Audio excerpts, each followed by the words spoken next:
बीवी पर और अल्लाह के सारे फरिश्ते पूरी रात लानत करते हैं। उन औरतों पर पूरी रात लानत होती है जिसका शौहर उससे नाराज होकर सो रहा होता है।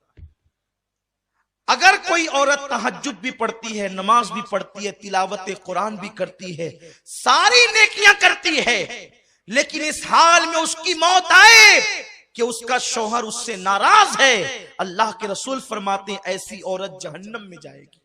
नमाज पढ़ने के बावजूद जहन्नम में जाएगी, रोजा रखने के बावजूद जहन्नम में जाएगी, क्योंकि उसने अपने शौहर को नाराज किया।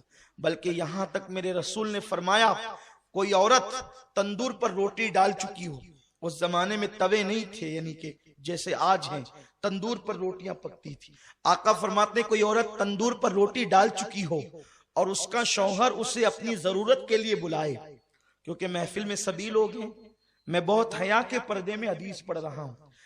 औरत ने तंदूर पर रोटी डाल दी है और उसका शौहर अपनी जरूरत के लिए उसको बुलाए और औरत ना कह दे और शौहर नाराज हो जाए, तो जब तक वो शौहर को नहीं मनाएगी अल्लाह और उसके फरिश्ते उस पर उसी तरह लानत करते रहेंगे। अगर उसी हालत में उसको मौत आ गई तो वो औरत जहन्नम में जाएगी। आजकल की औरतें तो शौहर को गालियां देती है।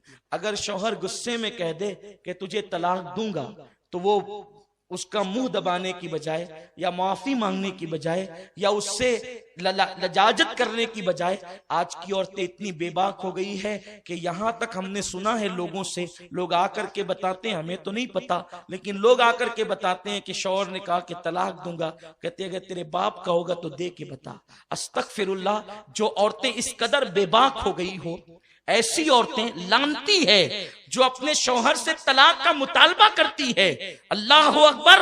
मेरे रसूल सल्लल्लाहु अलैहि वसल्लम फरमाते हैं कि अगर किसी के शौहर के जिस्म में फोड़े पैदा हो जाएं, फुंसियां पैदा हो जाए और उससे पी बे बे करके निकल रहा हो और उसकी बीवी उसको जबान से चाट चाट कर साफ करे, तो भी बीवी अपने शौहर का हक अदा नहीं कर सकती।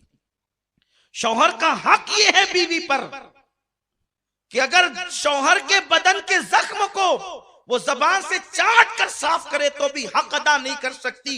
और अल्लाह के रसूल सल्लल्लाहु अलैहि वसल्लम फरमाते हैं अगर मैं अल्लाह के सिवा किसी को सजदा करने की इजाजत देता तो मैं औरतों को कहता कि वो अपने शौहर को सजदा करे, लेकिन चूंकि गैरुल्लाह को सजदा जायज नहीं इसलिए औरतों को इजाजत नहीं।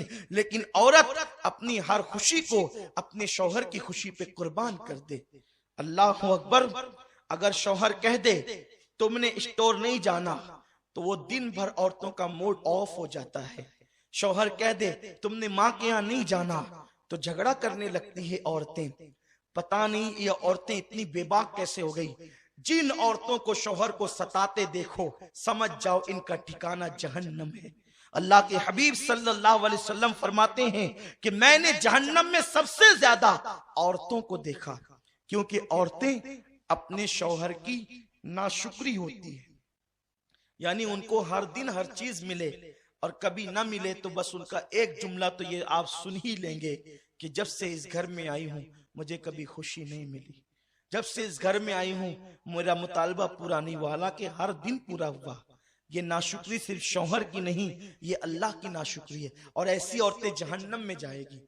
और फिर माँ बाप भी इतने बिगड़ गए, अल्लाह रहम करम फरमाए कि अगर बेटी शौहर का शिकवा लेकर के आती है तो माँ बाप कहते हैं बेटी हम कोई फकीर थोड़ी है, हम कोई जो है वो इतने गए गुजरे थोड़ी हैं। अगर वो तुझे परेशान करता है उसके बच्चे उसके मुंह पे फेंक करके हमारे यहाँ आना, हम तुझे पाल लेंगे। क्या 18 साल पहले तुझे पाले थे तो आज तुझे पाल नहीं सकते?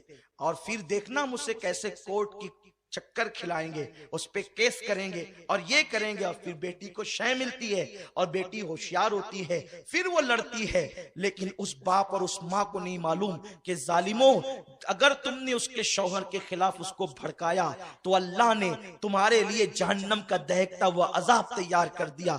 आप जानते हैं बीवी और शौहर में जुदाई पैदा करने वालों को अल्लाह के रसूल ने शैतान की औलाद कहा है। अगर कोई बीवी बीवी अपने शौहर की शिकायत लेकर अपने माँ बाप के घर आए तो माँ बाप की जिम्मेदारी है वो अपनी बेटी की तरबियत